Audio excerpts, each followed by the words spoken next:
Welcome to mini Goa of West Bengal. আরে হ্যাঁ হ্যাঁ, ঠিকই শুনছো, এটাকে কিন্তু ওয়েস্ট বেঙ্গলের মিনি গোয়াও বলে। আবার কেউ কেউ তো ফরেনার বিচও বলে, কিন্তু ফরেনার বিচ যে কেন বলে আমার সেটা জানা নেই।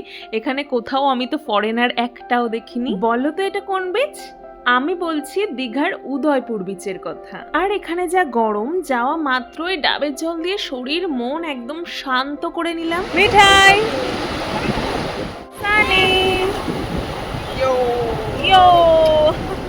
আর এই দিনই ছিল দীঘাতে আমাদের শেষ দিন, তাই ভেবেছিলাম যতই সাজুগুজু করে আসি না কেন, এখান থেকে তো আমি একদম স্নান করেই বাড়ি ফিরবো। সেই মতো স্নান করে, আর এই যে এত ত্রিপল না তো কিছু শেড দেওয়া দেখছো, প্রত্যেকটার নিচে কিন্তু এরকম কাঁকড়া, বিভিন্ন রকম মাছের দোকান। আর এগুলোর মোটা পা নেই না, সে যে আইসের কাঁকড়া না, ওরা মানব বন্ধু আছে আর 2-3 জনে আসবে, এটা জালের কাঁকড়া সত্য।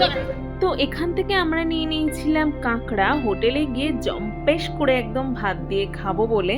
আর চারিদিকে তো দেখছো যেমন চারিদিকে উদ্দাম গান বাজছে, তার সাথে নাচ, পুরো একটা পার্টি ভাইবস যাকে বলে। এখন 2টো মতো বাজে আর আমি পুরো ভিজে কাক হয়ে গেছি।